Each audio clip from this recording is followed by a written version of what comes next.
Medicina 2, en la especialidad de nefrología. Vamos a desarrollar las 2 primeras sesiones de aprendizaje de esta rotación que han iniciado el día de hoy. Y tenemos 2 clases, la primera como insuficiencia renal aguda y la segunda sobre terapias de sustitución renal.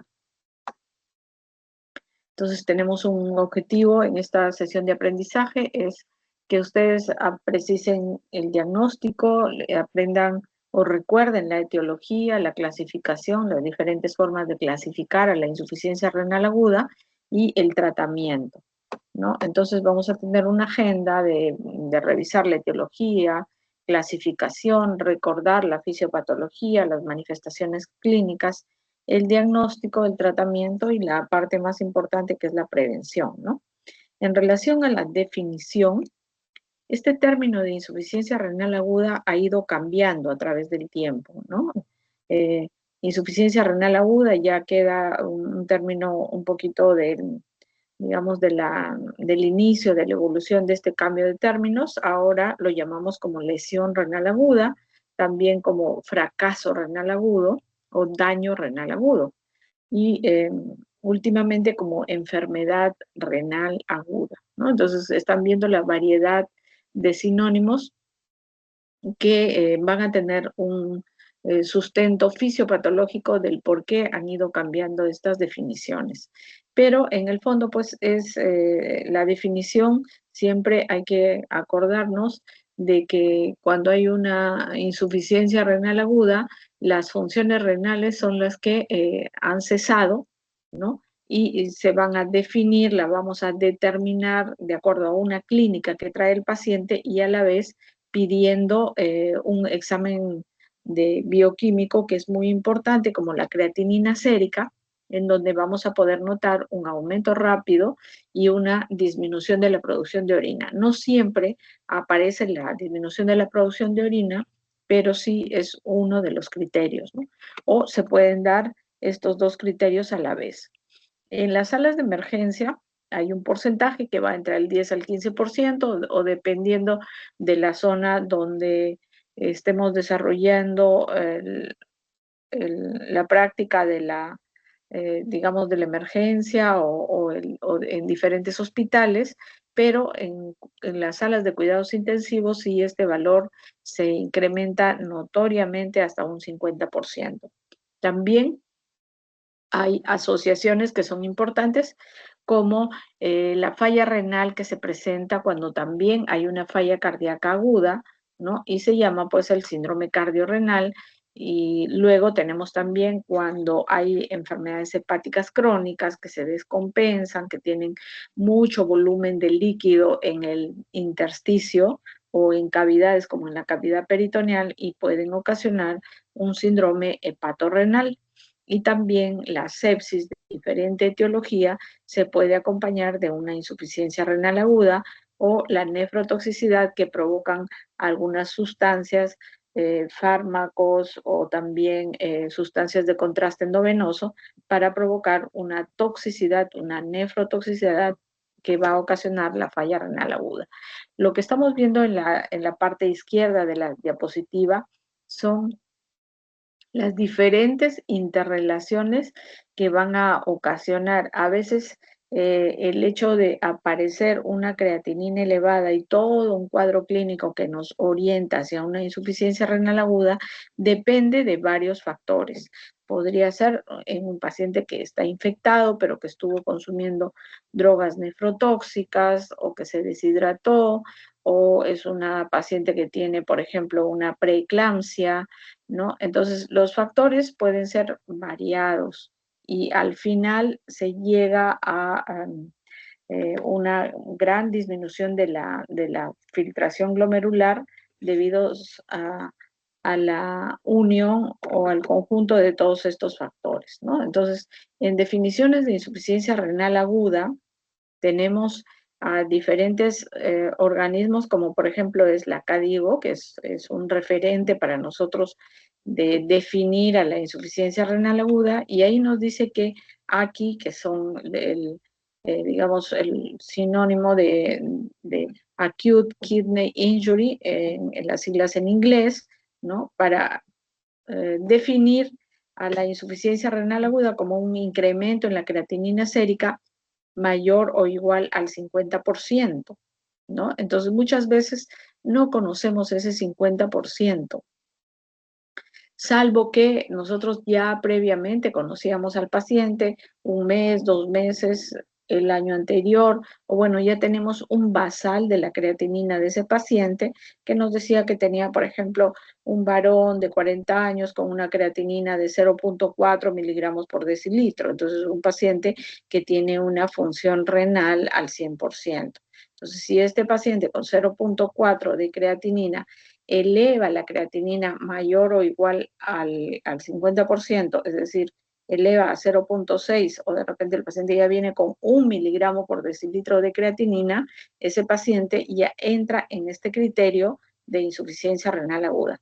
Pero a la vez también nos da, esto es lo que se ha agregado, el periodo de tiempo. Acá nos da un periodo de tiempo dentro de 7 días, es decir, que se mantenga esta variación de la creatinina en el periodo, en el lapso de una semana. O cuando no conocemos previamente las creatininas, vamos a definir a la insuficiencia renal aguda como el incremento de la creatinina sérica mayor o igual a 0,3 miligramos por decilitro. Entonces, seguimos con el ejemplo anterior. Si el paciente ingresa, por ejemplo, con una creatinina de 0,5, ¿no? Pero a las 24 horas ese paciente ya no tiene 0,5, tiene 0,9, entonces se elevó más de 0,3, ¿no? Entonces ya está cumpliendo el criterio de insuficiencia renal aguda. Pero esto también tiene un periodo, o sea, si en las primeras 24 horas fue 0,8 o 0,9 de creatinina, ¿no? En un paciente que viene a la emergencia con una creatinina de 0,5, entonces debe persistir este incremento de 0,3 durante 48 horas, o sea, en ese lapso. Entonces, al segundo día vuelvo a tomar la creatinina y si la creatinina está elevada más de 0,3 miligramos por decilitro, entonces estamos cumpliendo el criterio. Pero también hay que considerar que en muchos establecimientos de salud de primer nivel, alejados de las ciudades donde no hay un acceso al laboratorio, solamente tenemos para medir la orina. Entonces, el otro criterio que es independiente es oliguria, ¿no? Entonces, la oliguria ya vamos a definir los criterios cuando es el volumen urinario en global.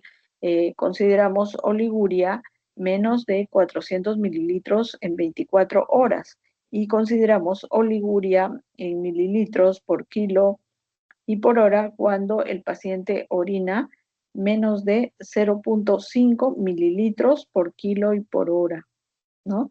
Y definimos anuria cuando este valor se reduce a menos de 0,3 mililitros por kilo y por hora, ¿no? Entonces, yo creo que hay que precisar a qué nos estamos refiriendo, a qué volúmenes nos estamos refiriendo con oliguria y de preferencia, si podemos usar los mililitros por kilo y por hora, va a ser más objetivable el término de oliguria, ¿no? Entonces, las siguientes definiciones ahí están para enfermedad renal crónica, o sea, hay otros tipos de definiciones que no es parte de esta clase, ¿no?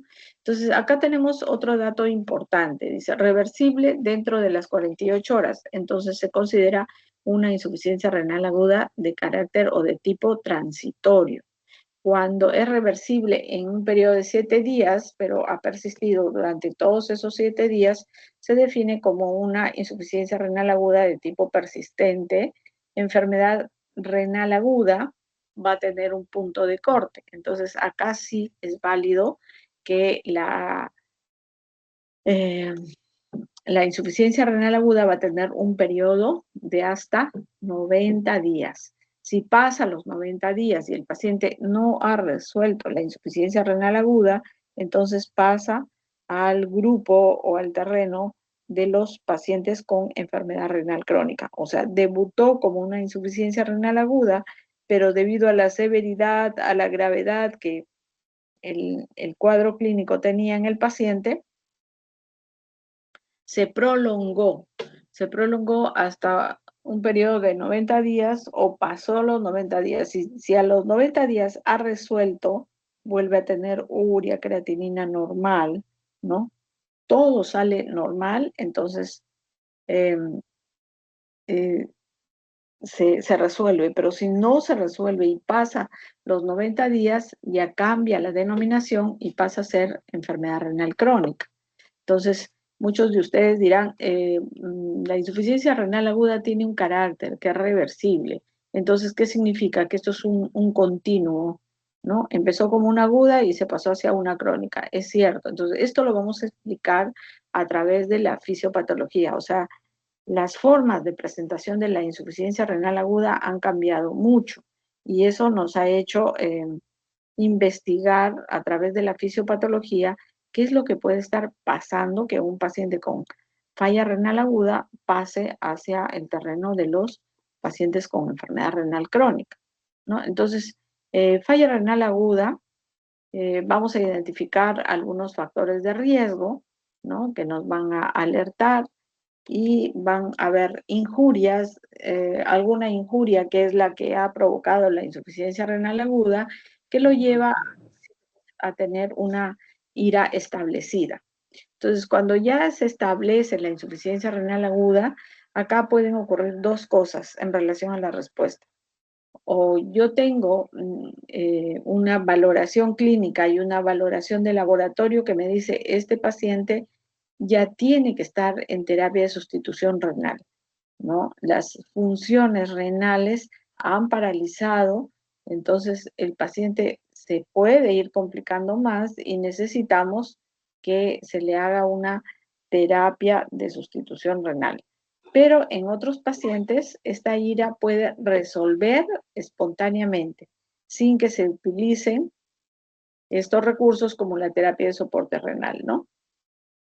También cuando el paciente está en terapia de soporte renal, se puede recuperar completamente, ¿no? O algunos pacientes no muestran recuperación, pasan los 3 meses y siguen dependiendo de la terapia de soporte, ¿no? Entonces, cuando el paciente se recupera, es un paciente que ya se queda con una susceptibilidad aumentada a presentar en cualquier momento de su vida una insuficiencia renal aguda.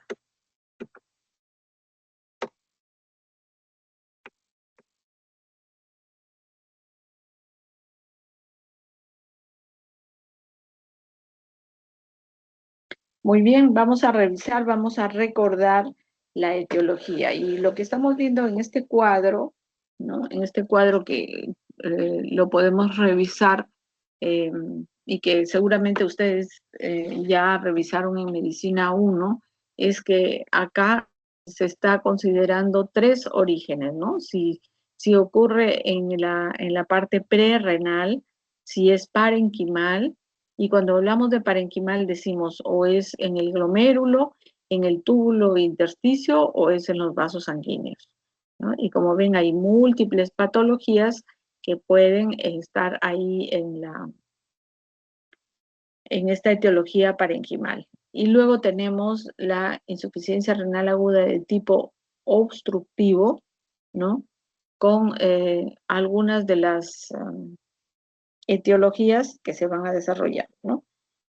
Y que van a ocasionar una obstrucción aguda de la vía urinaria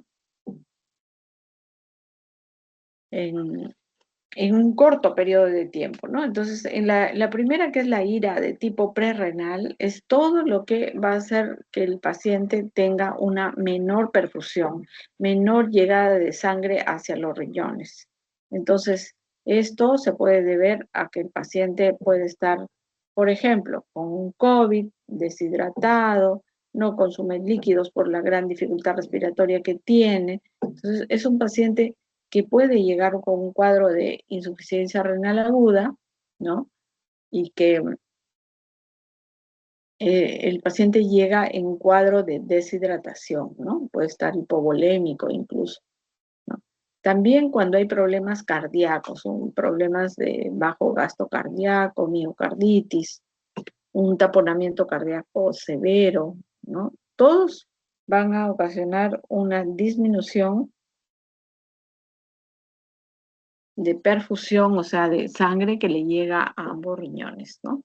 Y otro ejemplo son, por ejemplo, los líquidos secuestrados en tercer espacio, como son el líquido acítico, ¿no?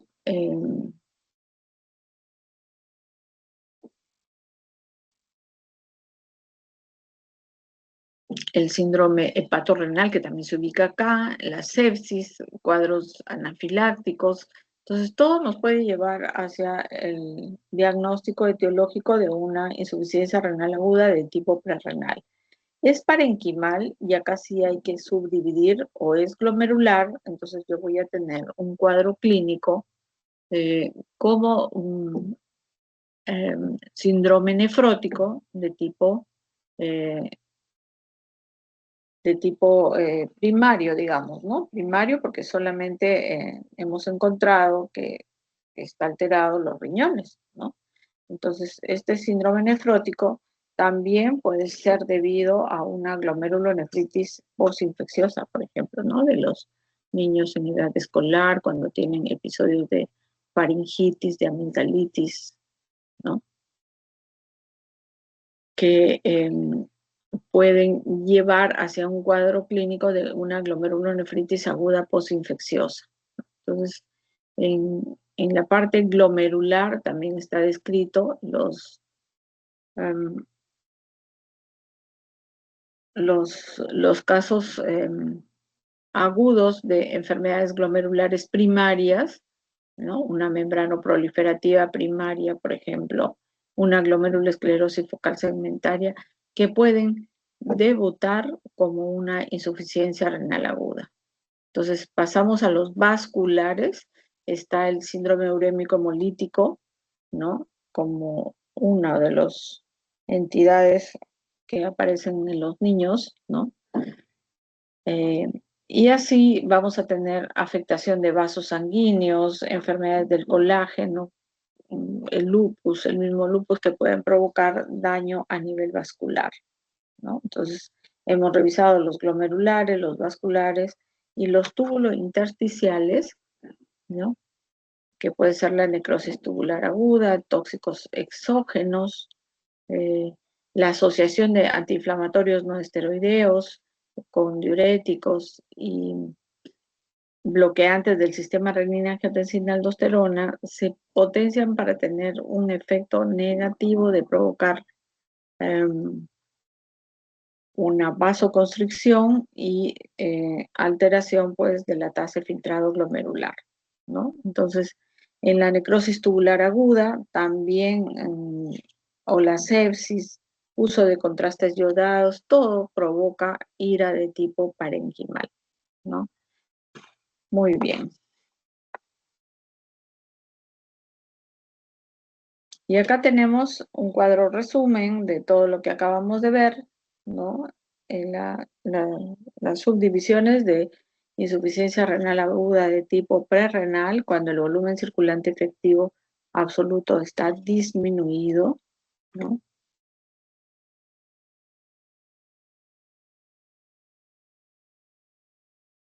Eh, volumen extracelular circulante efectivo relativo, porque hay una redistribución de líquidos tanto en la insuficiencia cardíaca como en la cirrosis hepática, e hipoperfusión cuando hay una falla cardíaca, un shock, o hay el consumo de inhibidores ECA con antiinflamatorios no esteroideos.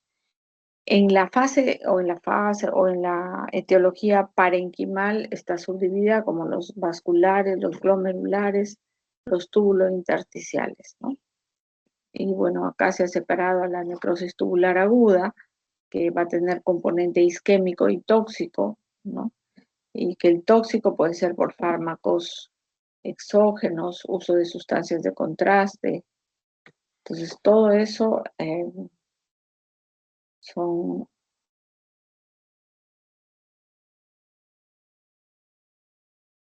son los cambios que se dan en el parénquima renal, ¿no?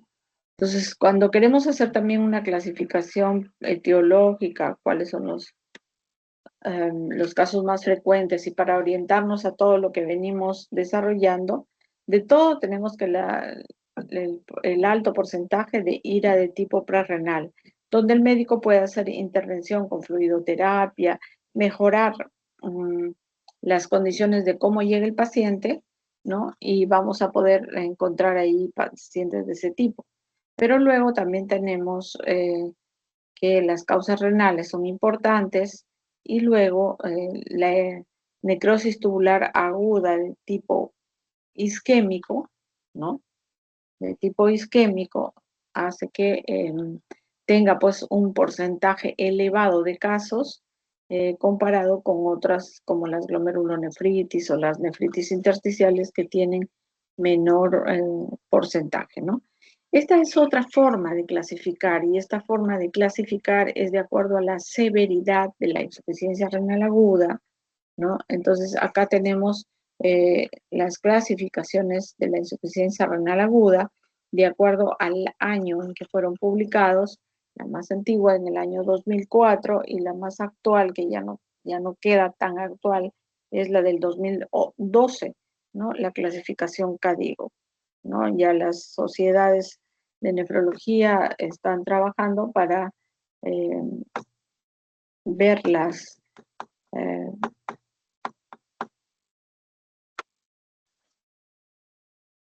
las diferentes etiologías que va a tener la insuficiencia renal aguda, ¿no? Entonces, esta forma de clasificar, si ustedes se dan cuenta, tiene dos criterios. Estos criterios son independientes. Un criterio es creatinina y tasa de filtrado glomerular.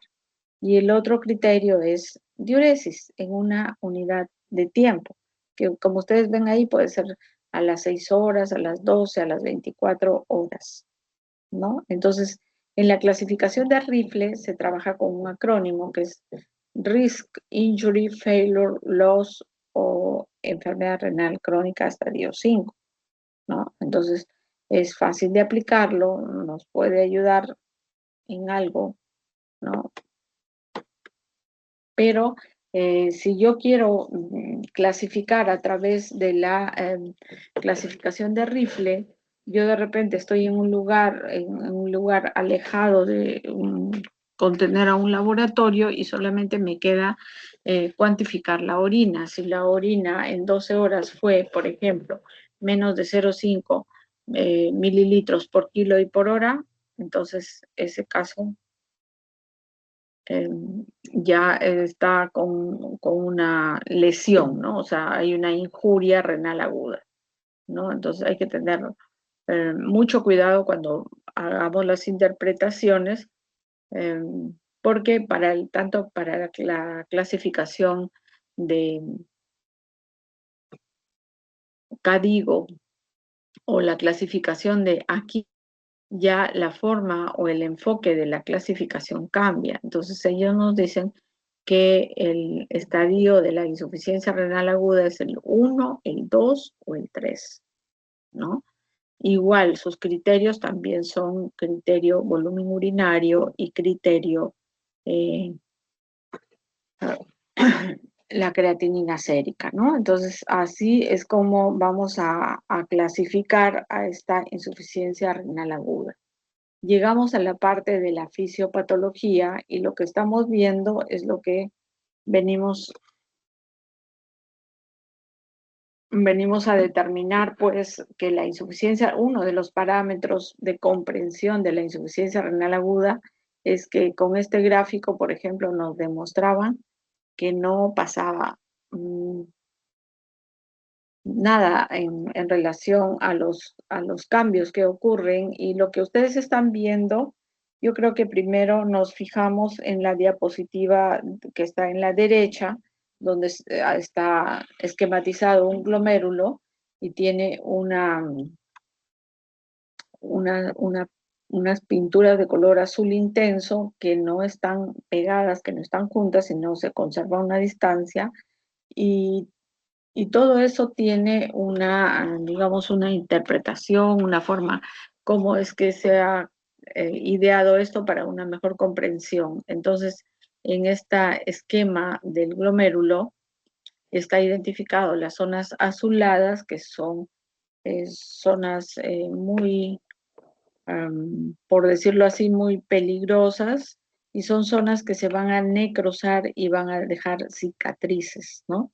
Entonces, la necrosis tubular aguda en la insuficiencia renal aguda es parcheada, o sea, tiene áreas que están indemnes, como las están viendo, y las áreas azuladas son como las zonas necróticas que van a presentar, ¿no? Entonces, luego lo que estamos viendo en la diapositiva de la parte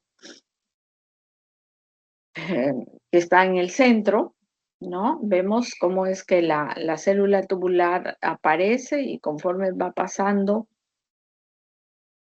el tiempo, ¿no? Empieza a aparecer una pérdida del borde en cepillo, ¿no? Eso es lo que falta. Entonces se pierde la polaridad, ya no hay borde en cepillo y le mandamos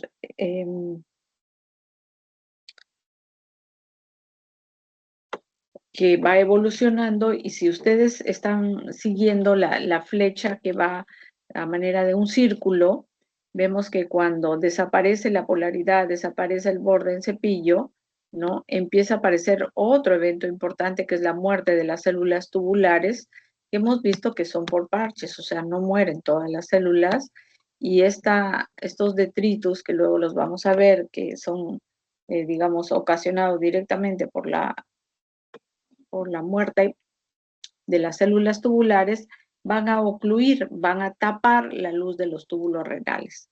Pero a la vez, seguimos la flecha, cuando este fenómeno de daño renal agudo es benigno, pasa un ligero periodo y la célula tubular se vuelve a regenerar, cada célula tubular, y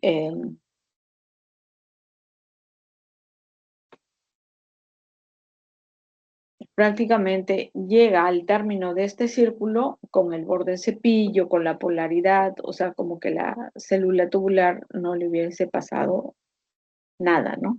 Entonces, este es el fundamento cuando se pensaba que el 100% de los casos de insuficiencia renal aguda se presentaban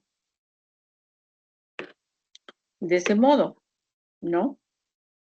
Y que se resolvían completamente. Pero luego hubieron varios estudios de investigación, uno de ellos, uno muy importante, sobre un grupo de pacientes preeclámpticas y eclámpticas que habían desarrollado eh, insuficiencia renal aguda. Entonces se dieron cuenta que en la evolución de este estudio prospectivo, los pacientes pasaron los 3 meses y no resolvían completamente la insuficiencia renal aguda y se quedaron con un cierto grado de disminución de la función renal de ambos riñones. Entonces nos empezamos a explicar que no era tanto como se decía en la antigüedad, que la insuficiencia renal aguda es reversible, porque ya en estos trabajos de investigación se estaban encontrando de que la insuficiencia renal aguda no resolvía porque la lesión, la injuria había sido severa, y no resolvían completamente la insuficiencia renal aguda y se quedaban como insuficiencia renal aguda leve, moderada, ¿no? En esos rangos. Y en la parte más izquierda de la diapositiva vamos a tener los factores por los cuales pues baja la tasa de filtrado glomerular, ¿no? Entonces vamos a tener que el incremento del calcio en el citosol, la aparición de interleuquinas, la activación de todo el fenómeno inflamatorio, va a hacer de que haya un desbalance, pues aumenta la endotelina, disminuye el óxido nítrico, ¿no? Entonces, todos estos eventos conducen finalmente a la disminución de la tasa de filtrado glomerular, ¿no? Y acá lo estamos viendo cómo las células tubulares van a dejar espacios vacíos, porque son células necróticas que se han desprendido a la luz de los túbulos renales, ¿no? Entonces, a mayor cantidad digamos, de injuria hacia la célula tubular, mayor es la probabilidad de que el paciente quede con cierto grado de disfunción renal, ¿no? Incluso dice un incremento en el riesgo de enfermedad renal crónica, enfermedad cardiovascular y posiblemente cáncer renal.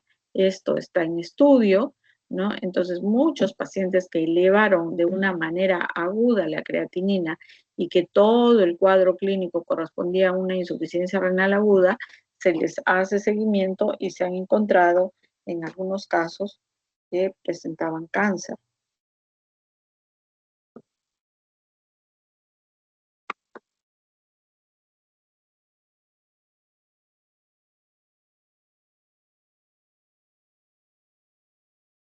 Entonces, acá tenemos como parte de la insuficiencia renal aguda y parte de la denominación de enfermedad renal aguda, que la repercusión de la falla renal, del fracaso renal agudo, tiene una repercusión sistémica, ¿no?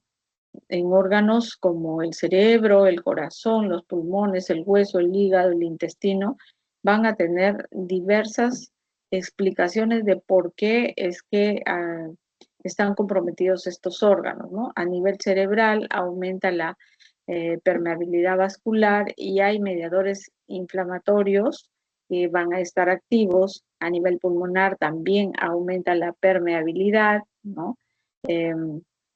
Hay muchas alteraciones a nivel de la ventilación-perfusión, a nivel pulmonar, que pueden ocasionar hasta un síndrome de distrés respiratorio agudo del adulto en relación hacia las complicaciones o a la fisiopatología en el corazón.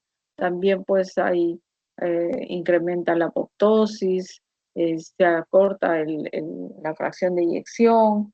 Entonces hay también un componente cardíaco importante, ¿no? Entonces, todo esto, si vamos a ver en relación a la explicación de por qué ocurre, por ejemplo, en el corazón aumentan mediadores inflamatorios, empeora la función ventricular y el paciente puede tener una insuficiencia cardíaca izquierda súbita, ¿no? Que va a comprometer súbitamente hacia eh, el funcionamiento renal, ¿no? Entonces, en el pulmón aumentan las citoquinas, ¿no? Son mediadores inflamatorios y puede aumentar la permeabilidad de los vasos en esta zona. Y también recordar que la inmunidad se altera. Entonces, el paciente con falla renal aguda puede tener infecciones oportunistas o irse hacia un camino de la sepsis, ¿no?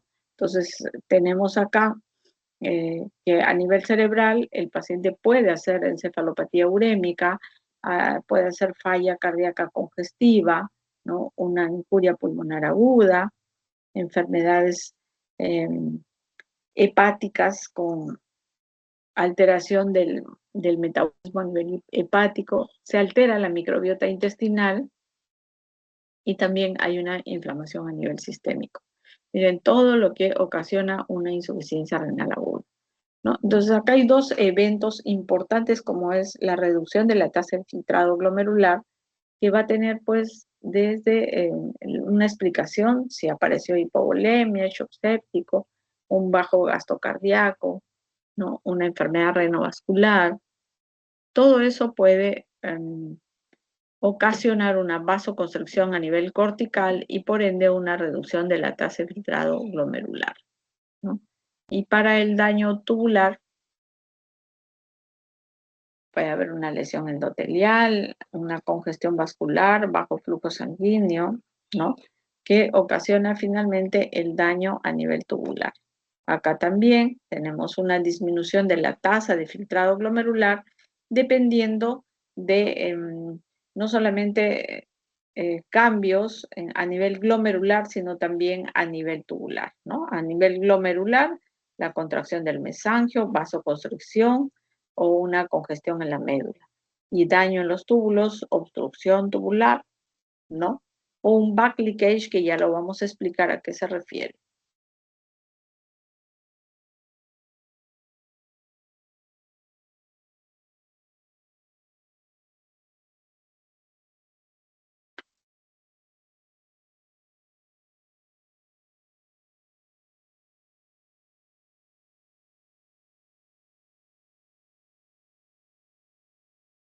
Acá también, para explicar la disminución de la tasa de filtrado glomerular, no solamente, como había explicado en la diapositiva anterior, por cambios a nivel glomerular o tubular, sino también por alteraciones hemodinámicas, nefrotoxinas, que van a ocasionar, pues, alteración en los vasos sanguíneos o una lesión tubular directa, ¿no? Entonces, acá si seguimos la flecha, para la necrosis tubular aguda de tipo isquémico, es que aparece, pues, una menor presión dentro del capilar glomerular, ¿no? Entonces, el flujo tubular eh, se pone lento, hay una necrosis celular tóxica o isquémica, hay desprendimiento de células tubulares de la membrana basal, que ya lo habíamos visto, una obstrucción de la luz del túbulo, ¿no? Y luego aumento de la presión intraluminal en la cápsula de Bowman, ¿no? Entonces, prácticamente esta partecita es el back leakage, ¿no? De la obstrucción en los túbulos, y eso, a través de un mecanismo retrógrado, hace que se aumente la presión intraluminal, ¿no? ¿En dónde?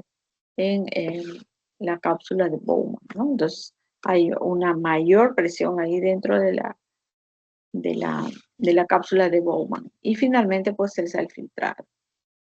Es importante cuando nosotros tenemos a un paciente con una insuficiencia renal aguda, desde el primer contacto, la primera evaluación, tenemos que hacernos ya sea un gráfico en un papel o vamos recordando, si no queremos escribir, vamos recordando desde cuándo empezó.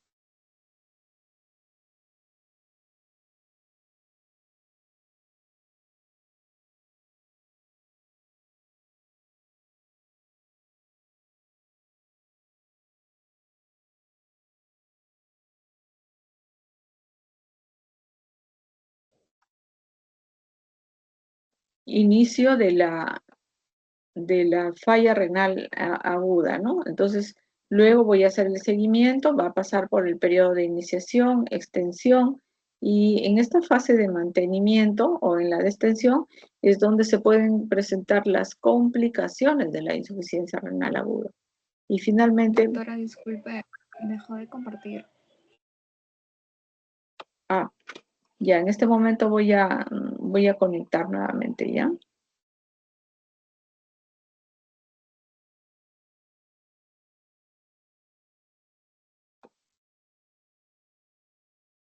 Ahora,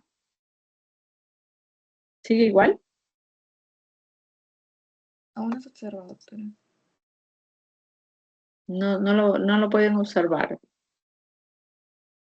A ver, vamos a ver qué pasó.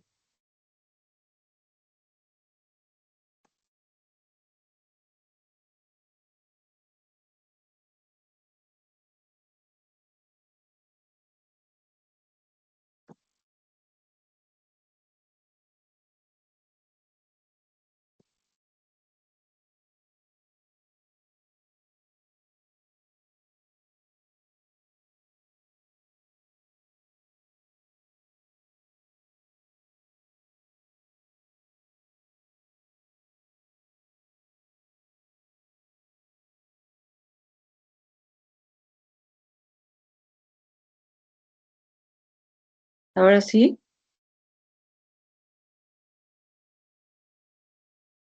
Sí, doctora. ahora sí ya lo pueden ver, ¿no? Entonces, estábamos en esta parte de las fases evolutivas y decía que en la fase de mantenimiento es donde se pueden presentar las complicaciones en una insuficiencia renal aguda, ¿no? Complicaciones, sobre todo cuando el paciente está oligúrico o anúrico, puede ser una sobrecarga hídrica hasta un edema agudo pulmonar. Puede tener alteraciones del equilibrio ácido-base hacia una acidosis metabólica. Puede ser hipercalemia. Puede estar con una uremia severa que no ha corregido. Entonces, todas estas manifestaciones clínicas se encuentran en este periodo de la fase de mantenimiento. Y la fase de reparación es cuando empieza a aparecer orina, el paciente empieza a tener orina, ya en los siguientes días inicia un descenso lento, progresivo de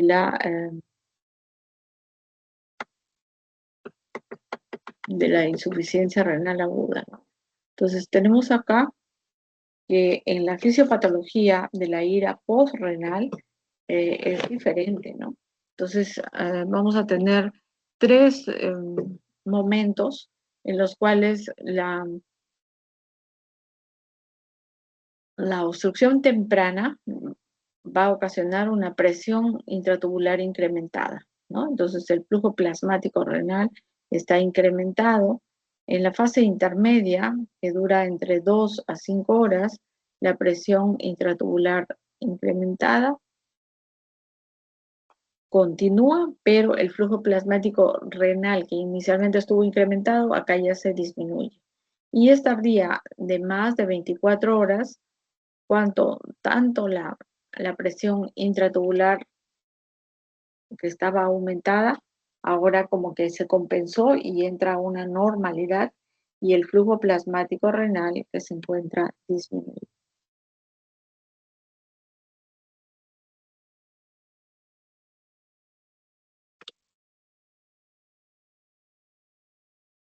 Muy bien. Entonces, habíamos dicho que los pacientes con sobrecarga de volumen van a tener mayor riesgo de hacer complicaciones de insuficiencia renal aguda. Y esta sobrecarga de volumen también tiene un componente sistémico de alteración de los diversos órganos.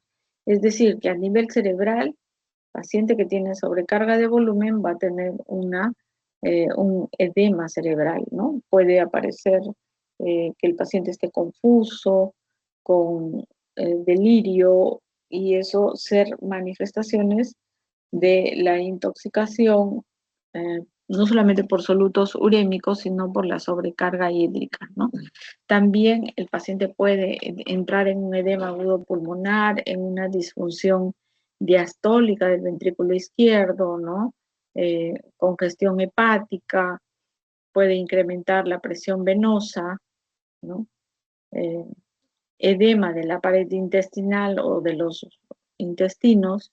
Entonces, todo esto nos va a conllevar, pues, a que el paciente con insuficiencia renal aguda y con sobrecarga hídrica, ¿no? Va a ocupar las salas de emergencia, las salas de cuidados intensivos cuando estamos tratando de salvar la vida de este paciente, ¿no?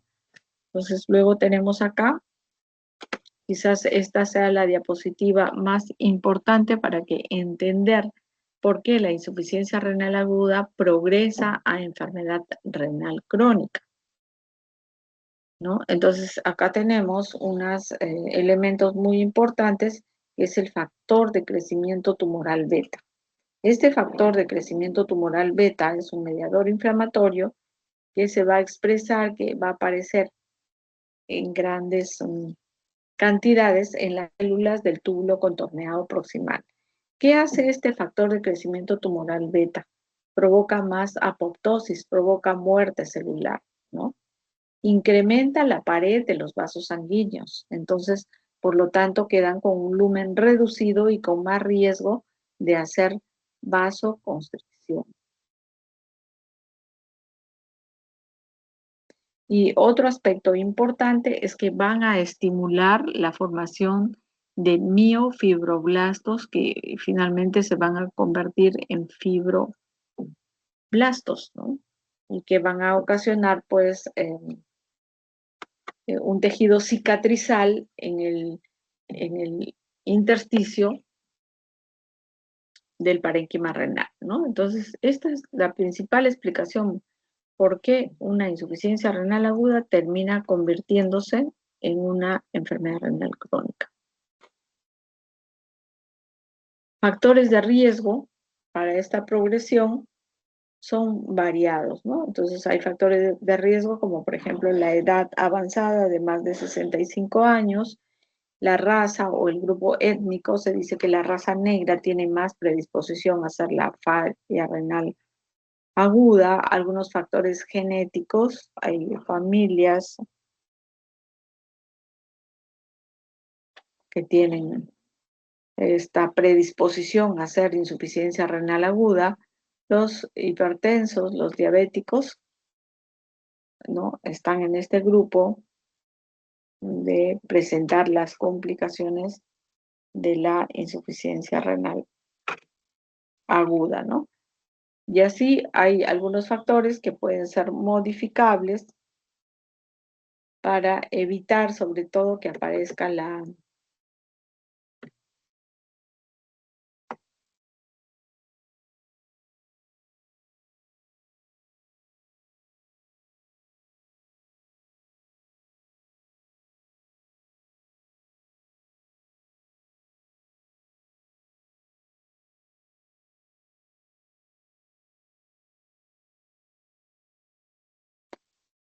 Muy bien, muy bien. Entonces, acá hay algunos factores de riesgo ya identificados, como están viendo ustedes. Entonces, tenemos pacientes, ya sabemos que la edad avanzada es un factor de riesgo, no solamente para lesión renal aguda, sino para muchas enfermedades. Comorbilidades que traiga el paciente, ¿no? Es diferente, pues, tener a un paciente con una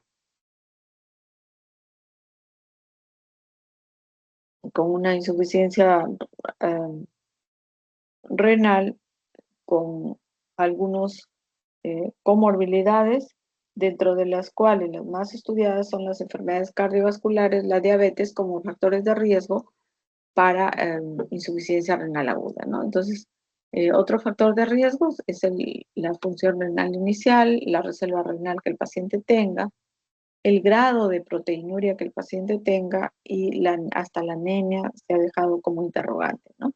Y del proceso de atención también podemos provocar injuria renal aguda, como puede ser la nefrotoxicidad, tratamiento de la presión arterial con algunos antihipertensivos, ¿no? El control de la glucosa o glicemia y procedimientos o cirugías que se convierten en factores de riesgo, ¿no?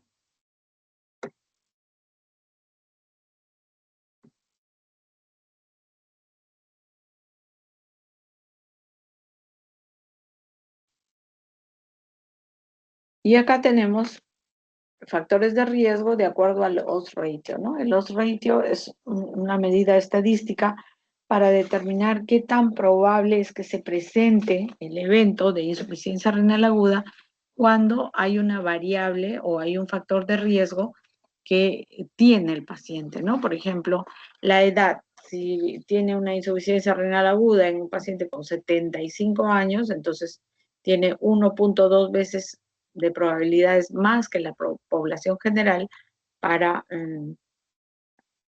para hacer la insuficiencia renal aguda. Entonces, si vamos viendo estos porcentajes, nos dimos con la sorpresa, bueno, de la cirugía cardíaca, que es un factor de riesgo ya estudiado, pero sí nos dimos la sorpresa con la hiperglucemia, ¿no? La hiperglucemia dice 10 veces más para los que se mantengan con niveles de glucosa de más de 150, ¿no? La forma, cómo es que explicar que esta insuficiencia renal aguda secundaria a la a la hiperglucemia ocasiona pues toda una alteración y hasta cambian indicaciones de un paciente que tiene una insuficiencia renal aguda, ¿no? Entonces, sí se ha encontrado que los pacientes que mantenían niveles de glucosa elevado tenían más riesgo de desarrollar. La causa está en estudio, no todavía tenemos una explicación fisiopatológica, ¿no? Ahí tienen a la sepsis 2.66.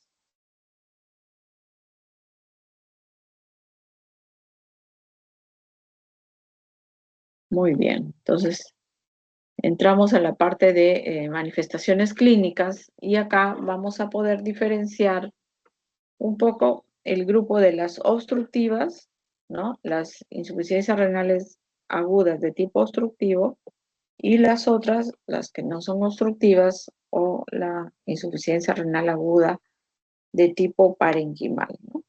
Entonces, para la ira de tipo prarrenal es un paciente que tiene sed, Cuando el paciente varón adulto dice tengo sed, va a tener pues más o menos una pérdida hídrica de aproximadamente el 40%, ¿no?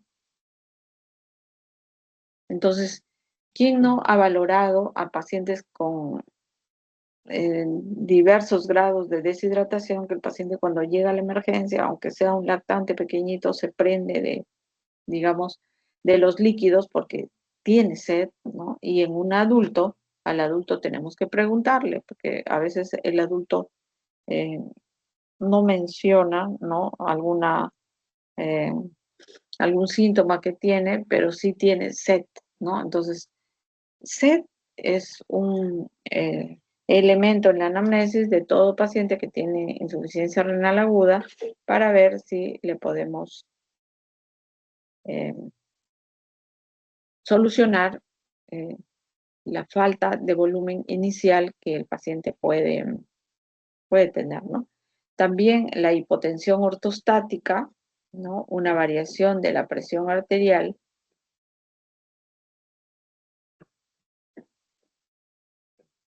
de más de 30 milímetros de mercurio nos identifica a una hipotensión ortostática y ser una manifestación de que el paciente está deshidratado, o simplemente que el paciente tenga taquicardia, reducción del volumen de la presión venosa yugular. La disminución de la turgencia cutánea es válido para los lactantes pequeños, no así para los adultos, porque no tenemos o la elasticidad de los tejidos de la piel se ha disminuido, a diferencia de que en los niños esta turgencia se mantiene indemne, ¿no? También la sequedad de las mucosas de cavidad oral, no hay sudoración o hay oliguria o gallanuria.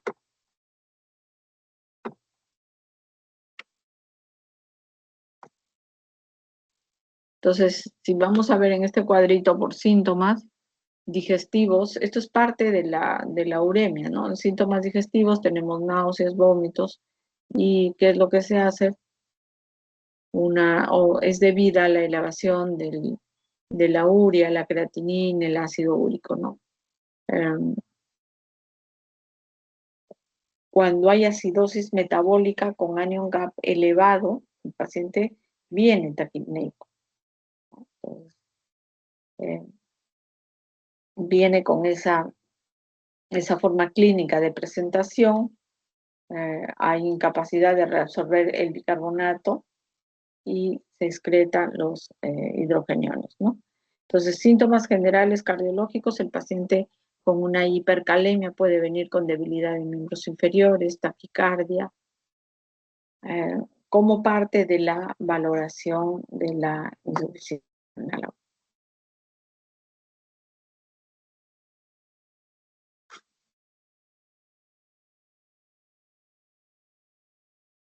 Otros síntomas, como la tetania, en donde pueden aparecer desde movimientos involuntarios en el paciente hasta convulsionar, ¿no? Entonces, esta variedad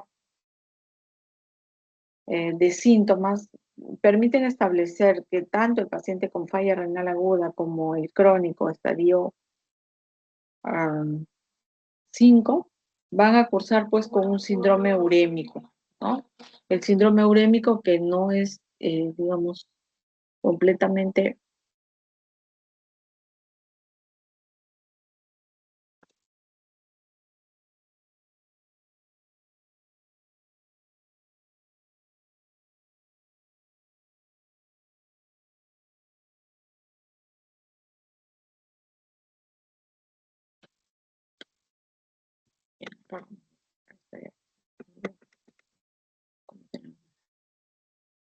ya, acá tenemos.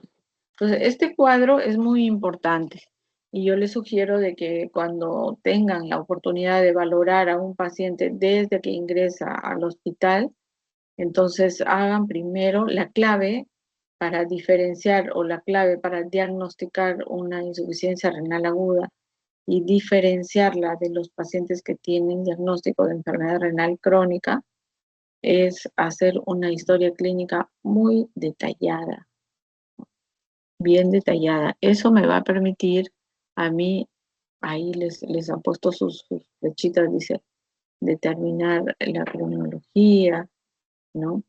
Analizar la epidemiología. Hay insectos, hay algunos tipos de animales que pueden atacar a la persona, ¿no? Y que esta parte de la investigación epidemiológica es muy importante, ¿no? Entonces hay que evaluar el estado de la bulimia, indagar causas, eh, descartar tóxicos o nefrotóxicos directamente, ¿no? Entonces, después de que hemos acabado con esta primera parte de la elaboración de la historia clínica, vamos a ver en qué tiempo nos están mm, o estamos contabilizando la insuficiencia renal aguda. ¿Desde cuándo estuvo mal? Usted ya no se acuerda, ¿no? Pero vamos a determinar desde cuándo empezaron, ¿no? Los síntomas atribuibles a esta enfermedad que tiene ahora. Entonces, de tal modo que me permita determinar, ¿no? En algunos casos con precisión y en otros casos tratando de construir esa, ese periodo que para nosotros va a ser muy importante, ¿no? Porque vamos a hacer el seguimiento. Generalmente cuando la ira es benigna, es leve, se resuelve en unos 15 días, pero cuando ya es prolongada, se puede pasar ya hacia el periodo de que el paciente ya no tiene falla renal aguda, sino ya pasó a ser una enfermedad renal crónica, ¿no? Entonces, esta parte de la cronología es muy importante, es el tiempo de instauración, ¿no? Los parámetros de funcionabilidad y el análisis básicos, vamos a pedir varios estudios desde el sedimento urinario que nos va a permitir diferenciar las insuficiencias renales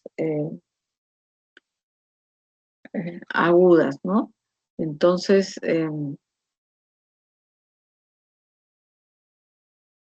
vamos a poder determinar también, de acuerdo al cuadro clínico, cómo se está comportando esta insuficiencia renal aguda, ¿no? Y acá es muy importante también señalar que el paciente tenga que solicitarse una ecografía renal. ¿Por qué?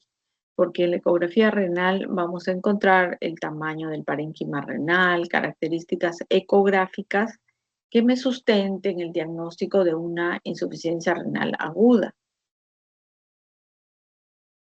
Así es, ¿no? Y algunos otros estudios, como puede ser una urotomografía, una uroresonancia magnética, una biopsia renal. Entonces, todos estos elementos auxiliares son válidos cuando uno construye la insuficiencia.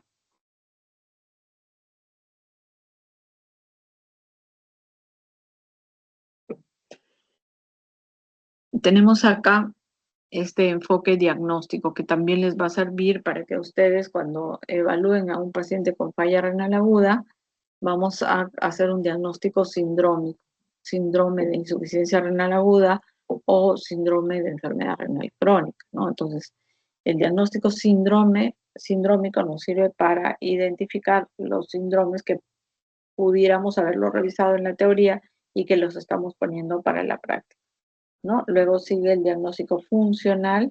Acá vamos a emplear escala de Akin, escala de Cadigo o escala de rifle, ¿no?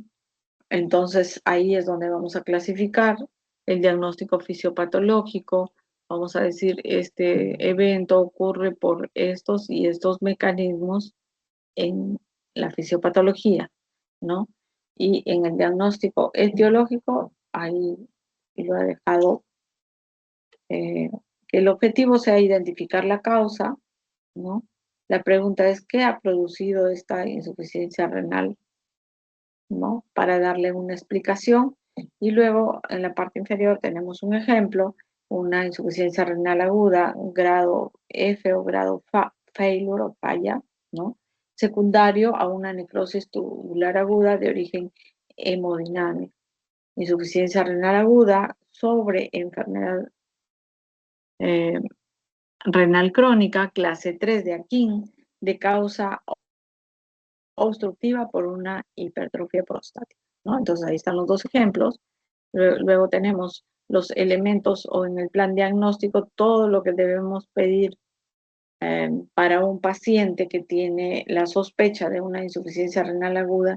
Sin embargo, no es necesario sacarse los exámenes que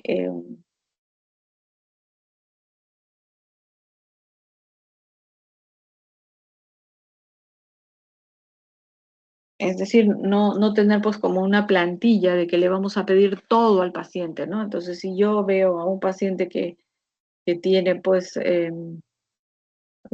o tiene la sospecha de una uropatía obstructiva, le pediré los estudios tanto de imágenes como de laboratorio,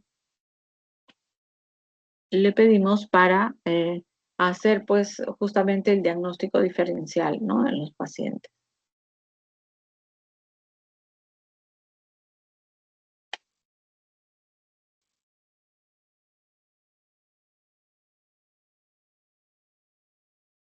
Igual también para las pruebas de imágenes, ¿no? O sea, la prueba de imagen más inocua, la que se emplea con mayor rapidez, es la ultrasonografía, que a veces nos da tal información que ya no es necesario pedir pues estos estudios de angioresonancia o uroresonancia, ¿no?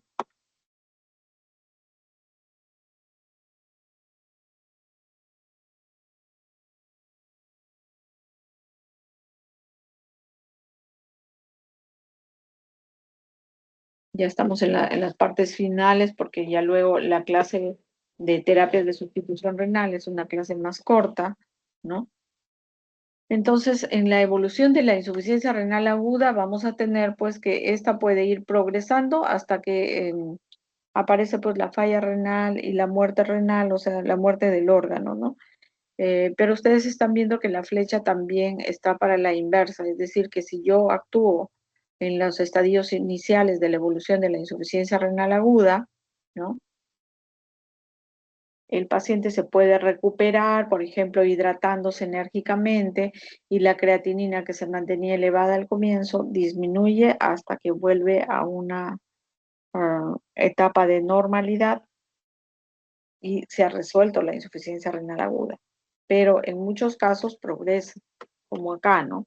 Tenemos acá, este es un esquema de todo lo que es enfermedad renal aguda y estamos identificando a riñones normales de color verde y que durante toda esta evolución de la insuficiencia renal aguda el paciente puede llegar igual con sus riñones eh, funcionando al 100%.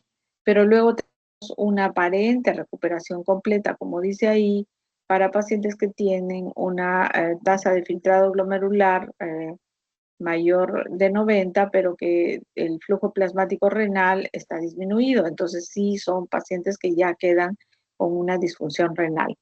Luego tenemos esos riñones que están identificados acá de color plomo, que van a identificar a la muerte del órgano, a la muerte renal, ¿no? O sea, prácticamente son riñones que empezaron, debutaron como una insuficiencia renal aguda, pero que ya no se han recuperado, o sea, quedan con una tasa de filtrado glomerular menos de 10 mililitros por minuto y son dependientes de una terapia de diálisis, ¿no?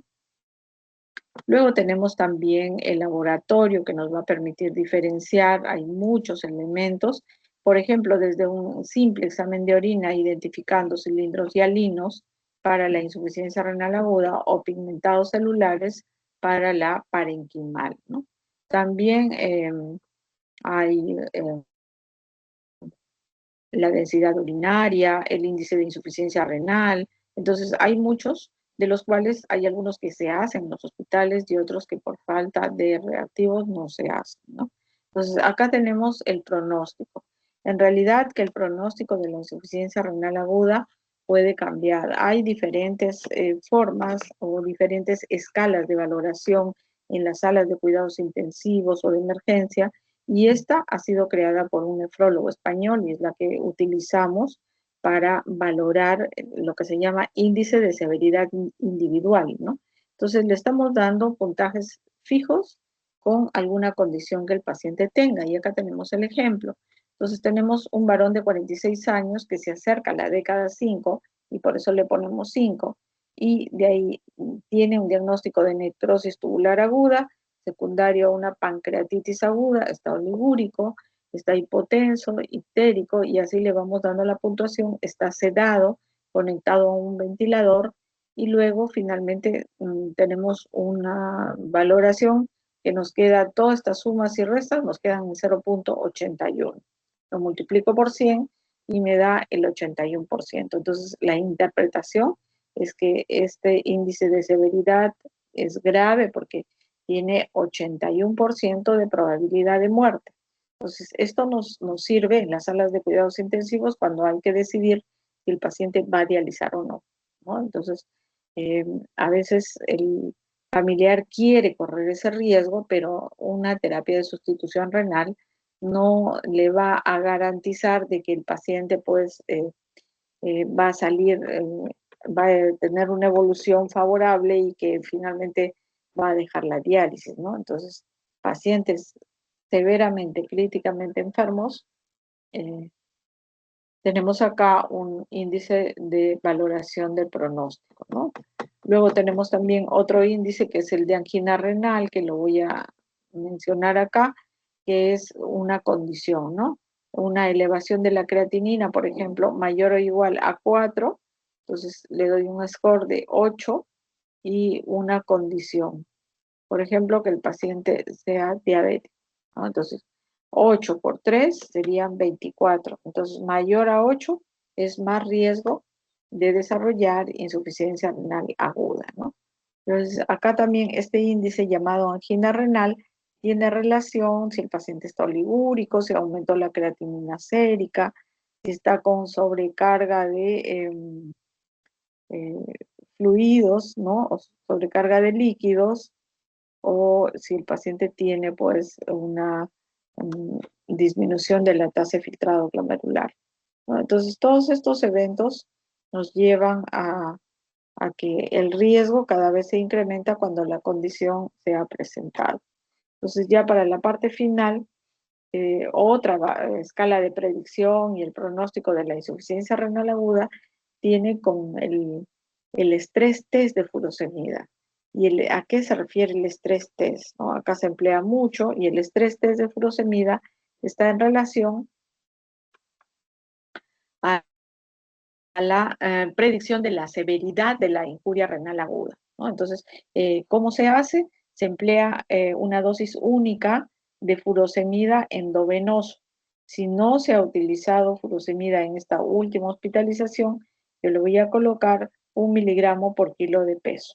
Pongamos que pesa 60 kilos, ¿no? Entonces el paciente va a usar 3 ampollas, porque cada ampolla de furosemida viene de 20 miligramos, 3 ampollas en bolo y voy a esperar 2 horas. Si usó furosemida, tengo que incrementar la dosis a 1.5 miligramos por kilo por hora. Entonces, acá tenemos la respuesta, ¿no? A las 2 horas, si el paciente tuvo un flujo urinario más de 0.5 mililitros por kilo por hora, entonces prácticamente le decimos, usted está resolviendo de esta insuficiencia renal aguda, no es severa, también podemos decir, ¿no? Y el paciente que se queda anúrico, que no responde, significa que la función tubular está completamente abolida y que no se va a poder dializar, ¿no? Que no se va a poder resolver sino con diálisis, ¿no? Entonces, esto lo que me explica es que esta falta de respuesta, esta oliguria o esta anuria a las 2 horas del estrés test de furosemida, que el paciente tiene alto riesgo de hacer una insuficiencia renal aguda estadio 3 de Akin o de Cadigo, ¿no? Es un caso de que hay la probabilidad que reciba terapia de sustitución renal. Entonces, en el algoritmo diagnóstico y terapéutico, entonces la identificación prerrenal yo creo que ha quedado bien clara, ¿no? Cómo se utiliza. Y acá el tratamiento es para evitar la progresión, ¿no? Hay que darle tratamiento para el shock que tenga de cualquier tipo o tratar la insuficiencia cardíaca congestiva, por ejemplo, ¿no? Entonces, al paciente lo ponemos en normovolemia, el paciente orina, pero si persiste con oliguria o con anuria, entonces se va a la fase parenquimal y en la fase parenquimal puede haber pues un eh, cambio, sobre todo en pacientes que están oligúricos o anúricos y pueden hacer una gran sobrecarga hídrica, presentar edema agudo pulmonar, hipercalemia, acidosis metabólica, uremia, y es donde el paciente requiere diálisis, ¿no?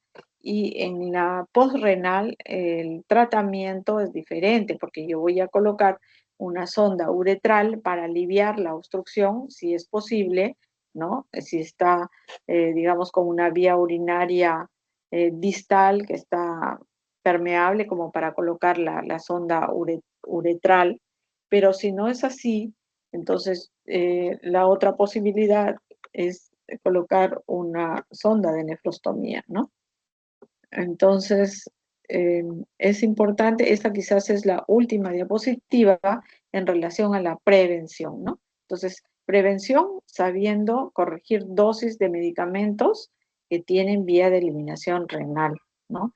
Evitar o tener muy en cuenta cuando vamos a utilizar agentes de contraste endovenoso en pacientes que ya tienen una comorbilidad que los puede llevar hacia una insuficiencia renal aguda, ¿no?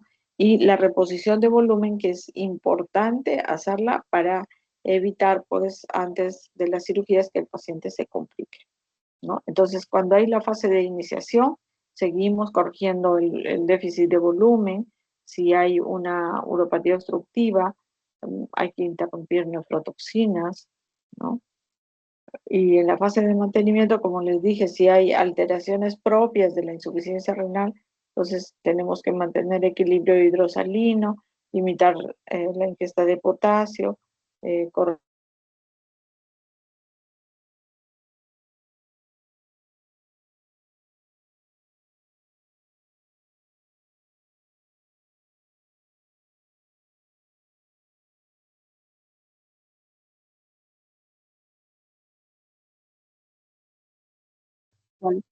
en ese, en ese contexto. Y entonces el pilar de la prevención es la hidratación del paciente, ¿no? ¿Alguna pregunta? ¿Me escucha? Sí, doctora, se le escucha, pero dejó de compartir nuevamente. Sí, yo no sé qué pasa. Bueno, pero en este momento, a ver, paso a la siguiente clase, ¿ya?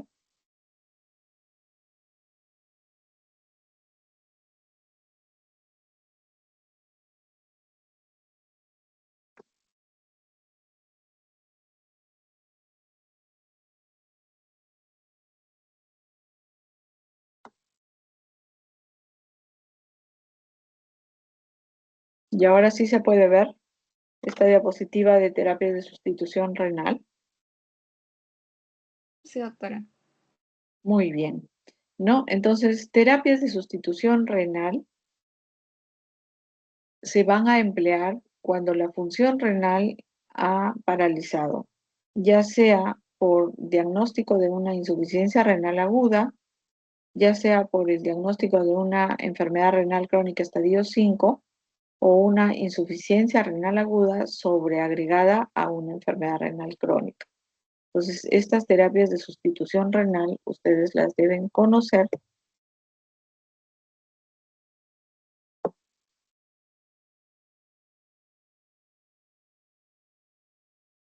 en el contexto de todo paciente que van a manejar con estos diagnósticos, tanto de las fallas renales agudas como de las crónicas, ¿no?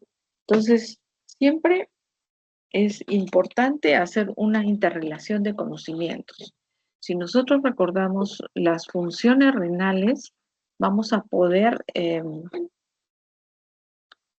establecer estas indicaciones de diálisis, ¿no? Si la tasa de filtrado glomerular, ya sea en una falla renal aguda o en una enfermedad renal crónica, estadio 5, está en menos de 15 mililitros por minuto, van a aparecer complicaciones, van a aparecer manifestaciones clínicas de la alteración de estas funciones, ¿no? Entonces, si se retienen los productos nitrogenados, se retienen las toxinas urémicas, que son más de 100 toxinas, entonces es lógico que la manifestación clínica va a ser síndrome urémico.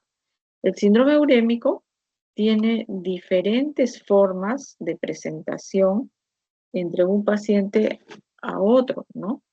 Y el conocimiento de estas diferentes formas de presentación es lo que nos va a identificar como síndrome urémico, ¿no? Entonces, dentro del síndrome urémico hay algunas indicaciones por las cuales se tiene que hacer diálisis.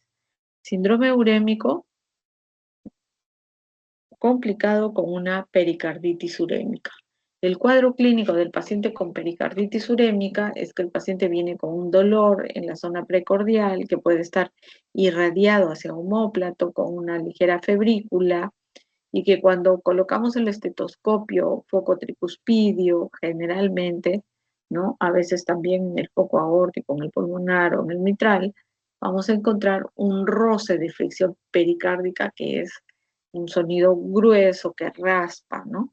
Entonces, eso es una pericarditis urémica y que para el nefrólogo es una emergencia. El paciente tiene que ir hacia, se le tiene que indicar una terapia de diálisis. Y si ustedes están, por ejemplo, en un establecimiento de salud, entonces van a tener esa oportunidad de manejar a este paciente y hacerle la referencia oportuna hacia el hospital o los hospitales que tienen unidades de diálisis, ¿no?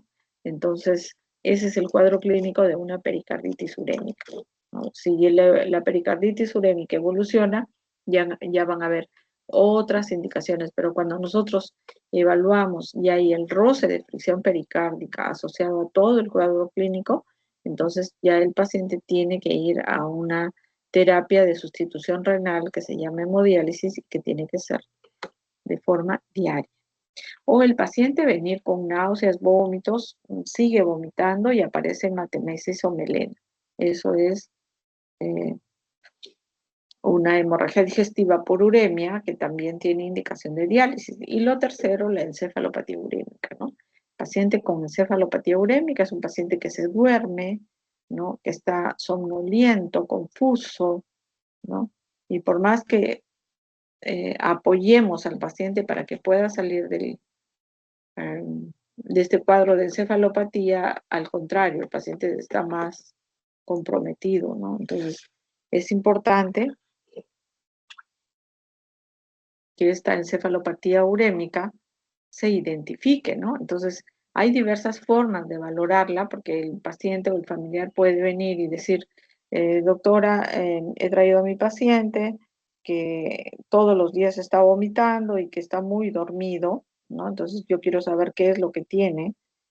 Podemos hacerle sus exámenes y determinamos que tiene, pues, niveles muy elevados de urea y que se tiene que dializar, ¿no? Entonces, muchas veces es solamente la somnolencia, ¿no? En algunas otras veces la confusión que nos hacen identificar una encefalopatía urémica, pero otras veces tenemos que buscarla. Entonces, una forma de buscarla es a través de buscar el signo de asterixis, ¿no? Entonces, por el signo de asterixis, yo voy a identificar una encefalopatía urémica, ¿no? Voy a poner las manos en el aire con los dedos separados y voy a ver si el paciente realiza un movimiento brusco hacia abajo, eh, que me indique pues una encefalopatía urémica, ¿no? Entonces hay que tener presente esta asterixis o flapping como manifestación de la encefalopatía urémica. La otra indicación de diálisis es por sobrecarga de volumen y por la severidad que es el edema agudo pulmonar, ¿no?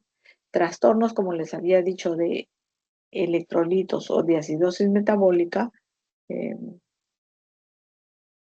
también se pueden presentar en pacientes que vienen con una historia muy corta de 2 días, de 3 días con anuria, ¿no? Entonces, este es el paciente que tiene más riesgo de hacer las hipercalemias.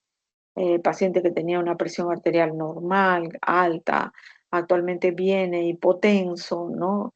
Con frecuencia cardíaca en bradicardia, viene con 30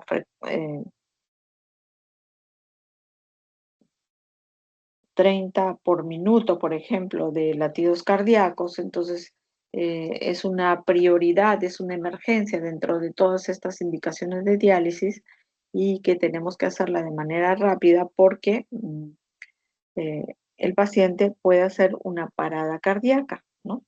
O en la acidosis metabólica que es resistente al tratamiento, que yo le estoy dando tratamiento con bicarbonato y que finalmente eh, el paciente ha hecho una resistencia, o sea, sigue acidótico y por lo tanto tiene que volver, volver digamos, a darle tratamiento endovenoso, no mejora, entonces ya es indicación de diálisis, ¿no? Y la insuficiencia renal aguda hipercatabólica se refiere a una velocidad de uremización alta, como por ejemplo niveles de urea mayor a 50 miligramos por decilitro están en relación a un hipercatabolismo o el hecho mismo de hacer hipercalemia en relación a un hipercatabolismo.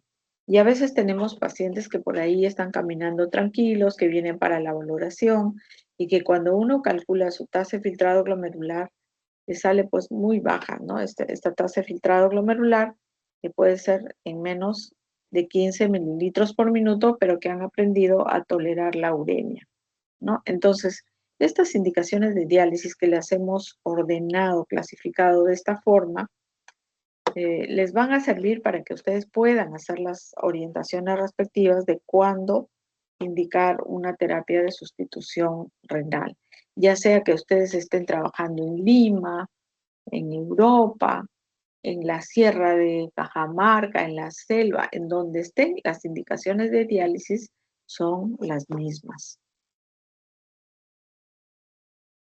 Y acá tenemos que en terapias de sustitución renal acabamos de revisar las indicaciones de cuándo enviar a un paciente a diálisis, ¿no? Entonces, estas terapias se pueden cambiar, es decir, si un paciente entró hacia un tratamiento de hemodiálisis que, por ejemplo, le genera cada vez que aumentamos el flujo de salida de la sangre, tiene un dolor eh, mm, retroesternal, un dolor en el pecho, que podría simular una isquemia miocárdica y que no tolera la terapia de sustitución tipo hemodiálisis, ¿no? Entonces yo lo tengo que pasar al programa de diálisis peritoneal, ¿no? Entonces, o viceversa también, ¿no? Si un paciente que está con diálisis peritoneal por alguna razón, por algún motivo, no puede continuar las diálisis peritoneales, puede retornar el paciente a hemodiálisis, ¿no? Entonces, lo que estamos viendo acá son estos principios de hemodiálisis y diálisis peritoneal que en realidad son los mismos, ¿no? Vamos a explicar la terapia de difusión, la terapia de convección, que se realizan tanto para la hemodiálisis como para la terapia de diálisis peritoneal, ¿no? Entonces, en relación a hemodiálisis, es un método de tratamiento nada más, ¿no? Para sustituir la función renal, que va a consistir en el circuito extracorpóreo, ¿no? Que va a tener un filtro dializador, que ustedes ya lo están viendo ahí, ese objeto tubular, ese es el filtro o dializador o riñón artificial, que va a contener un sistema de líneas, ¿no? Esos tubitos que están llenos de sangre, ¿no? Para la extracción de desechos metabólicos, de agua y el reemplazo de buffers con el fin de mantener la vida.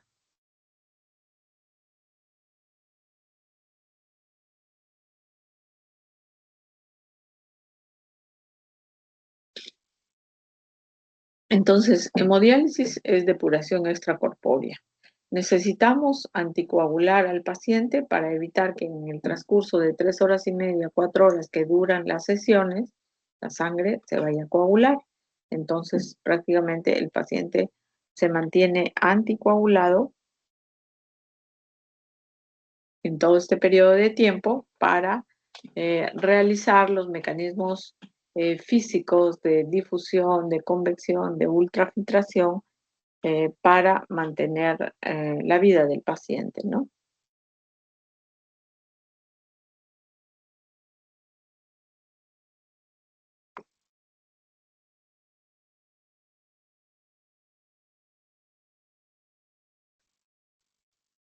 Entonces, lo que estamos viendo acá es un brazo en donde hay una unión de una arteria a una vena, que esto se llama la fístula arteriovenosa, que le va a dar un flujo de salida alto de más de 350 mililitros de sangre por minuto para que ingrese, ¿no? Eh, ingrese hacia el filtro dializador. Ahí es donde la sangre se va a purificar, donde se van a liberar las toxinas urémicas, el potasio elevado va a corregirse a valores normales y luego vamos a tener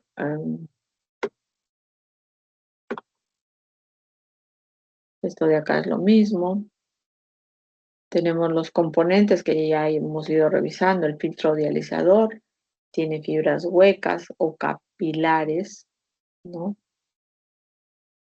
La solución de diálisis o dializado, agua tratada más concentrado, que esta agua tratada viene de una planta de ósmosis inversa que debe haber en las salas grandes de hemodiálisis, no solamente hospitalarias, sino también en las clínicas donde se desarrolla eh, o donde se realice hemodiálisis. Esta es un agua desionizada, un agua tratada, libre de pirógenos, de endotoxinas, ¿no? Y el concentrado se refiere al líquido, tanto ácido como a la solución básica, y estos tres líquidos del agua desionizada más los concentrados de solución ácida y básica van a constituir o se les va a llamar la solución de diálisis.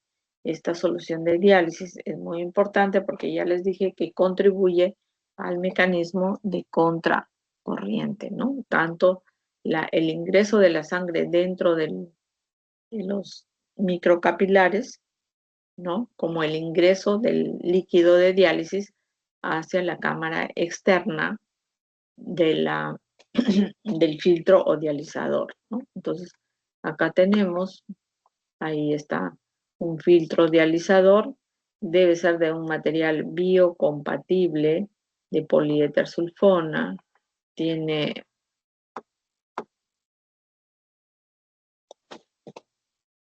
una permeabilidad y es esterilizado con ácido acético.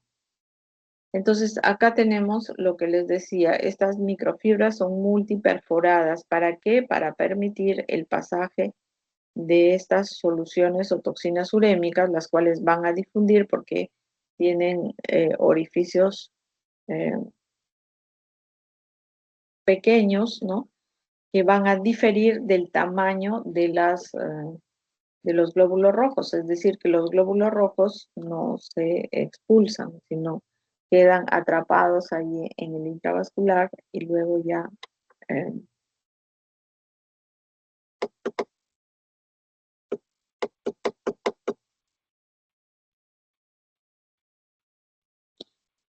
acá en la solución del dializado dice una mezcla de distintos componentes que son el agua desionizada o el agua de osmosis inversa, ¿no? Y algunos eh, elementos que van a contener esta solución de dializado, como son el sodio, el potasio en muy pequeñas cantidades, el calcio, magnesio, cloro, bicarbonato y glucosa, ¿no? Entonces,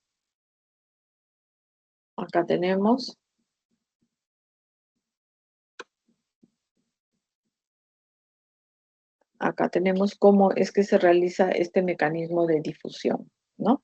Entonces, para los alumnos que van a tener la oportunidad y los que no tuvieran la oportunidad de haber visto cómo funciona este tipo de mecanismos, eh, podemos coordinar para que hagan o pasen una visita en la unidad de hemodiálisis, ¿no? Del hospital donde yo trabajo, para que ustedes esta parte la puedan realizar en la práctica, ¿no?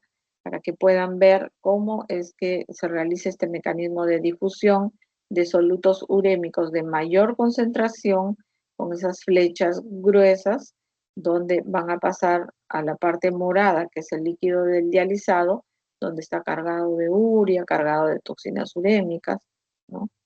Que son expulsadas hacia el exterior, o sea, de una forma eh, rápida, ¿no? Entonces, estas toxinas urémicas van a tener esa vía de eliminación y también no solamente para estas toxinas urémicas, sino también para el potasio. Supongamos que tenemos a un paciente que tiene 8 mil equivalentes por litro de potasio, ¿no? Que ingresa por ese motivo a una sala de cuidados especiales, a una sala donde se le va a realizar una terapia de diálisis, ¿no? Y con una hipercalemia. Entonces se conecta al ventilador, perdón, se conecta a la máquina de hemodiálisis, ¿no? Y cuando va pasando el tiempo se va liberando el potasio, ¿no? Entonces yo puedo conectar em, también para verificar de que se está eliminando el potasio, ¿no? Y que finalmente yo puedo acceder a tomar, por ejemplo, una muestra de sangre de cuánto viene con sobrecarga de urea. Supongamos un paciente viene con 300 de urea y que finaliza la sesión de hemodiálisis y acaba con 50 miligramos de urea. Entonces ha sido completamente efectivo este mecanismo de difusión. Igual también ingresa con 8 de potasio, cuando sale, se toma rápidamente eh, un examen para ver cuánto tiene potasio en la sangre y le sale que ese potasio inicial de 8 ahora pasó a ser de 3,5, ¿no? Entonces, es una forma de cómo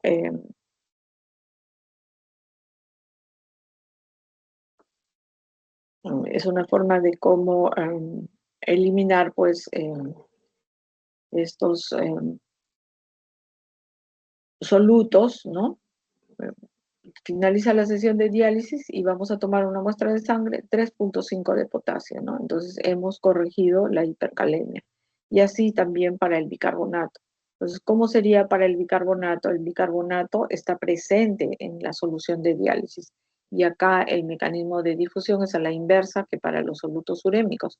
Entonces, la solución de bicarbonato va a ingresar de la solución del dializado por los microporos de la membrana del dializador, ingresa hacia la sangre, ¿no? Entonces, si mi paciente ingresa con 6 de bicarbonato, por ejemplo, ¿no? Sale de la sesión de hemodiálisis y llegó a 22 a 24 mil equivalentes por litro, ¿no? Porque el bicarbonato ha pasado de la solución de dializado hacia la sangre, ¿no? Entonces, este es el mecanismo de difusión.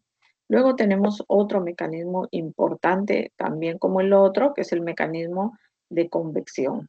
Se diferencia porque en el mecanismo de convección van a haber pasajes de solutos, pero a la vez acompañados del agua. Se produce un arrastre de solutos y acá tenemos el clearance difusivo, el sitio de gradiente de mayor concentración hacia el sitio donde no hay, es la solución de dializado. Y el de convección, estamos viendo que por cada soluto se va a acompañar el pasaje de agua, ¿no?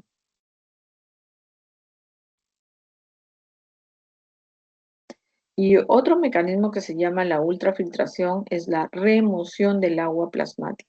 Remover significa retirar agua libre de proteínas, ¿no? Entonces, esto se hace también por la membrana del dializador o riñón artificial y nos va a servir para salvar casos eh, de un edema agudo pulmonar cuando cuando se ultrafiltra de una manera enérgica a un paciente con edema agudo pulmonar, el paciente deja de tener esa dificultad respiratoria, la saturación de oxígeno se normaliza, ya no está cianótico, ya no depende de oxígeno, entonces significa que mi tratamiento ha sido efectivo, ¿no? Entonces, acá tenemos, este es el mecanismo que se llama de contracorriente. Ustedes acaban de escuchar estos principios biofísicos en donde hemos visto a la difusión, a la convección, y lo que estamos viendo acá, que en el mecanismo de contracorriente va a ocurrir la difusión, la convección o la ultrafiltración debido a la dirección de cómo ingresa o sale la sangre, ¿no? Entonces acá, por ejemplo, la sangre está ingresando por la parte superior hacia la parte inferior, esa es su, digamos, su flecha de recorrido de la parte superior a la inferior, y del líquido del dializado, en este caso está con una línea de color verde, ingresa y se dirige de la parte inferior hacia la parte superior. Entonces, como están en un movimiento a la inversa, se generan las presiones y este es el mecanismo de contracorriente. Para hemodiálisis se necesita de un catéter venoso central, es de silicona o poliuretano, que puede ser temporal o de larga permanencia. Los que estamos viendo acá son, a ver, es un catéter ubicado en la vena yugular interna derecha. En la diapositiva que está en el centro es un catéter de larga permanencia, y en el que está en la parte derecha, que se ve la foto, es un catéter temporal, ¿no? Entonces, estamos viendo que tienen dos, digamos, vías de salida. Una vía es para la salida de sangre al circuito y otra es para el retorno de la sangre, ¿no? ¿Dónde se ubican? Vena yugular interna izquierda, derecha, ¿no? En las venas femorales también, en la subclavia no, porque tiene mayor riesgo de trombosis o estenosis, ¿no? Y acá esta otra forma o acceso vascular para este tipo de terapia de sustitución renal es la fístula arteriovenosa, que ya les había dicho que es la unión a través de una cirugía que se va a unir la arteria a la vena para darle la presión de flujo de salida a la vena, ¿no? Y que va a tener pues algunos cuidados, ¿no? ¿Cuáles son los cuidados? No funcionar, o sea, no colocar agujas en esta extremidad eh, superior, no realizar toma de presión arterial, no hacer traumatismo con presión en esta zona. Tiene que ser una técnica de punción que es aséptica, una enfermera experimentada, y hacer una compresión del sitio de punción. Pasamos a lo que se llama diálisis peritoneal como terapia de sustitución renal, y vamos a tener acá el fundamento que la cavidad peritoneal,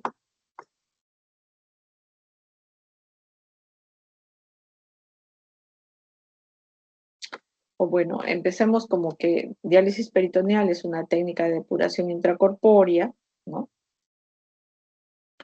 ¿Por qué? Porque vamos a utilizar a la membrana peritoneal con una interfaz entre los capilares peritoneales y la cavidad para realizar ahí como si fuera la membrana basal glomerular, ¿no? La membrana peritoneal, ¿no?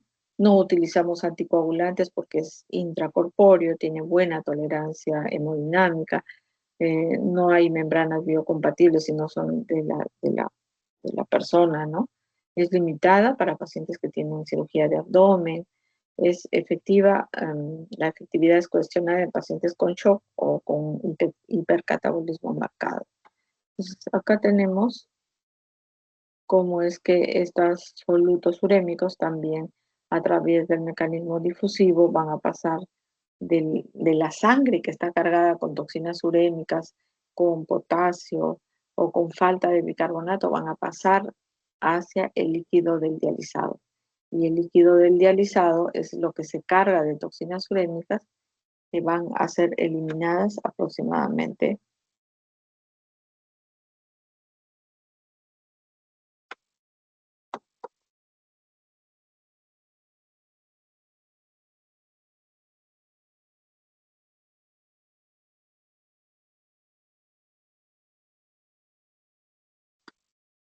Muy bien, entonces acá tenemos el esquema de cómo es que se realiza esta difusión. Por ejemplo, en las flechas rojas están identificando toda la salida de las toxinas urémicas hacia el líquido del dializado, que está representado de un color celeste, ¿no? Y a través del líquido del dializado, ¿no?, va a ingresar hacia la sangre, por ejemplo, el bicarbonato, ¿no? Entonces, los fundamentos es introducción en la cavidad peritoneal de un líquido compatible con la sangre de los humanos a través de un catéter. Entonces, vamos a necesitar colocar un catéter abdominal para que se pueda,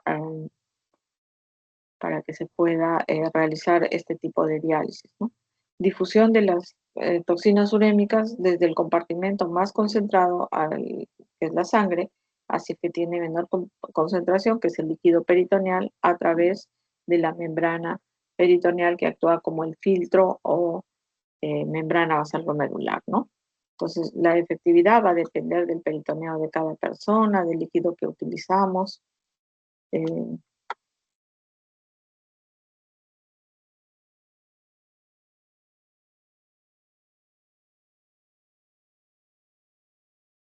Tenemos indicaciones para pacientes que tienen insuficiencias cardíacas congestivas en fase dilatada con fracción de eyección del ventrículo izquierdo menor o igual a 30%, cuando tienen enfermedad vascular periférica, algunas indicaciones relativas si el paciente quiere tener un estilo de vida más libre, o sea, no quiere depender de ir 3 veces por semana a las salas del hospital.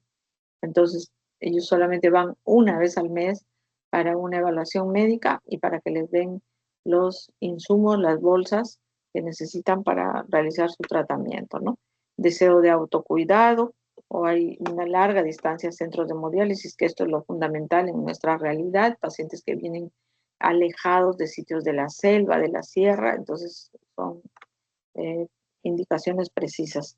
Una prioridad son los niños, ¿no?, para este tipo de terapia, o pacientes que tienen inestabilidad hemodinámica, en episodios de hipotensión, no se puede continuar con las hemodiálisis, o tienen alteraciones de coagulación, hemorragias cerebrales, embolias, pacientes que tienen una vida laboral muy activa o alejados de centros de diálisis. Ahora hay un tipo de diálisis que se realiza, se llama diálisis peritoneal automatizada, que es la nocturna.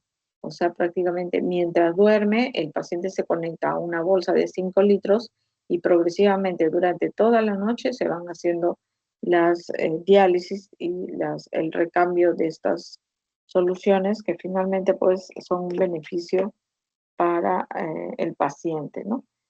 Pero también así como hay indicaciones, hay contraindicaciones. Si tenemos un peritoneo tabicado, si es un paciente que tuvo una peritonitis que ya le ha dejado fibrosis en la cavidad peritoneal, lamentablemente pues ahí altera todo y ya no es posible,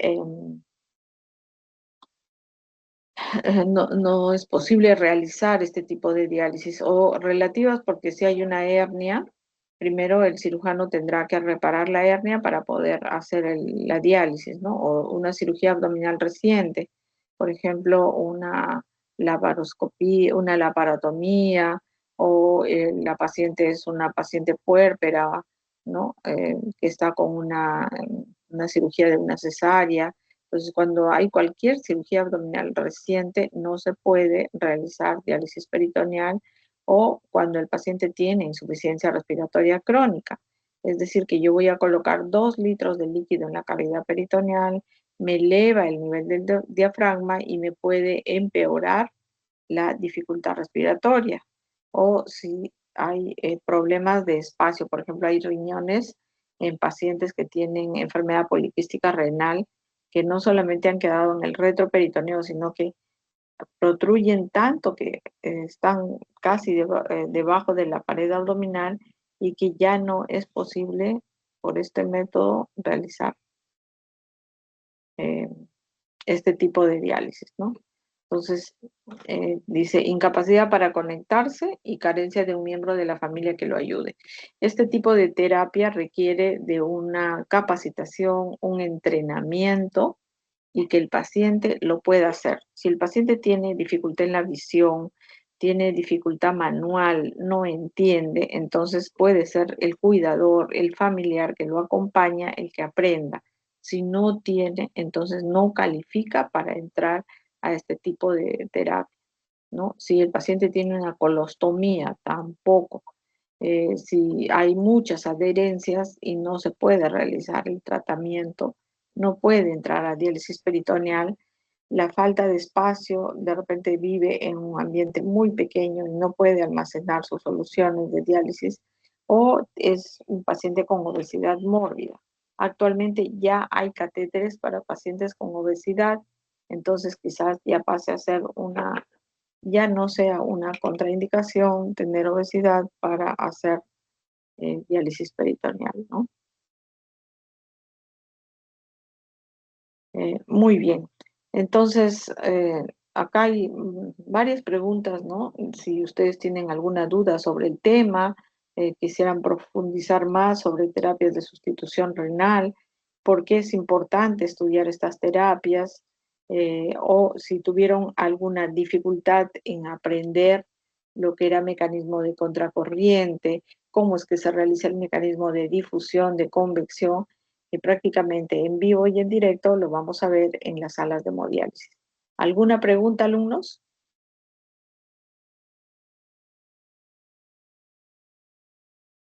Bueno, ¿me están escuchando?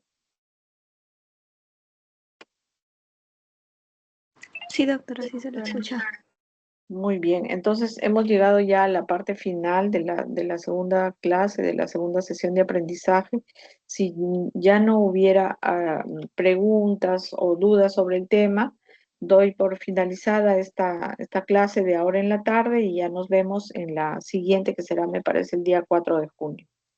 Muchas gracias por haberme escuchado. Hasta luego. Gracias, doctora. Gracias, doctora. Muy buenas tardes.